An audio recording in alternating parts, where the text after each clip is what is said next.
Hello मित्रांनो, तुम्ही हे जे समोर बघत आहात याला धम्मस्तूप असे म्हणतात। अशोक सम्राट कालीन हा जे धम्मस्तूप आहे अशोक सम्राटांनी याच्यामध्ये भगवान बुद्धांचे जे रिलिक्स होते हे 8 जागी विभागले गेले होते। त्याच्यापैकी सारनाथमध्ये हे जे धम्मस्तूप आहे त्याच्यामध्ये भगवान बुद्धाचे रिलिक्स सापडले होते। कोणाला आर्किओलॉजिकल सर्वे ऑफ इंडियाला ही जी साईट आहे याला युनेस्को हे वर्ल्ड हेरिटेज साईट मान्यता आहे आणि खूप देशातील लोक येतात। मीही पाहायला आलो। तुम्ही मला असं वाटतं की आपला जो गौरवशाली इतिहास आहे इथं पाहिला पाहिजे आणि याचं जे महत्त्व आहे ते एक वेगळंच महत्त्व आहे। तुम्ही इथं येऊन व्हिजिट दिलं पाहिजे। मी तुम्हाला सांगतो, मी माझा ब्लॉग बनण्याचं काही इंटेन्शन नव्हतं पण अनइंटेन्शनली हा ब्लॉग बनलेला आहे। तर तुम्ही बघा आणि एन्जॉय करा थोडंफार।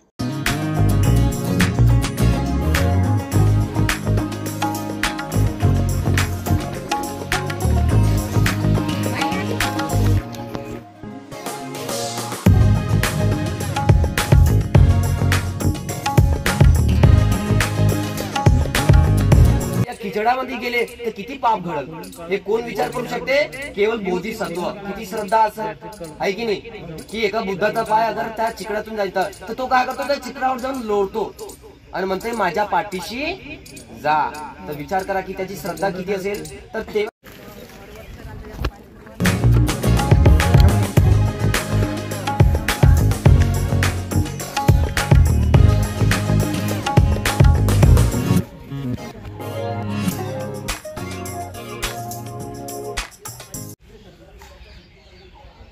इथं आसन व्हायचं आहे ना। इथं आम्ही जी दुसरी साईड बघितली होती इथं भगवान बुद्ध आसन ग्रहण करायचे आणि आपल्या भिक्खू संघाला धम्माचं ज्ञान द्यायचे आणि संभाषण वगैरे करायचे।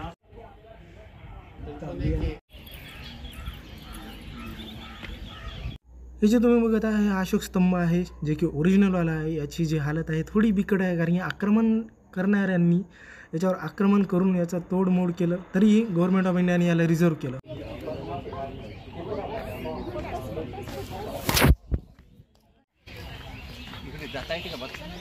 ओ house builder now you are seen you shall not rebuild house again for me. हे जे भगवान बुद्धाचे विचार होते त्यावेळेस साईड सोडताना माझ्या मनामध्ये येऊ लागले आणि मी थोडासा भाऊक पण झालो। मीच काय कोणी पण भाऊक होईल हा जो गौरवशाली इतिहास बघून, कारण की मला नेक्स्ट साईडसाठी पायासाठी जावं लागलं होतं। जिथे की उपदेश दिले होते 5 शिष्यांना त्यांनी उपदेश दिले होते म्हणजे संबोधीनंतर, म्हणजेच की त्यांच्या ज्ञानप्राप्तीनंतर।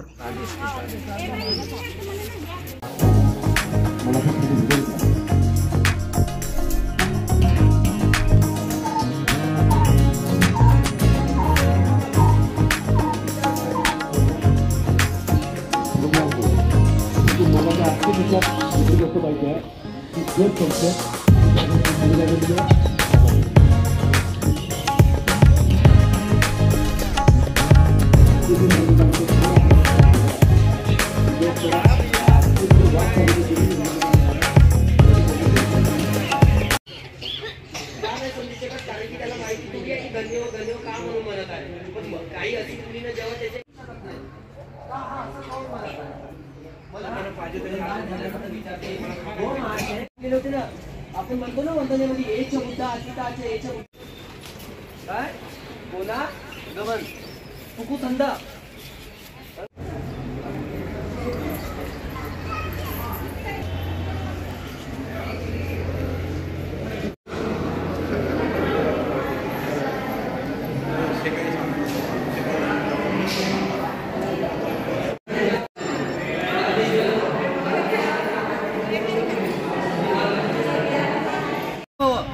पुनर्भाव म्हणजे की माणसाचा जन्म कसा होतो, कशा स्वरूपात होतो, जो पट्टिके सभामध्ये दिव्य दृष्टी तर मित्रांनो, तुम्हाला जर हा व्हिडिओ नक्कीच आवडला असेल तर मला सपोर्ट करा, लाईक करा या व्हिडिओला आणि सबस्क्राईबसुद्धा करा. मी असेच नवीन ब्लॉग तुमच्यासाठी आणत जाईल.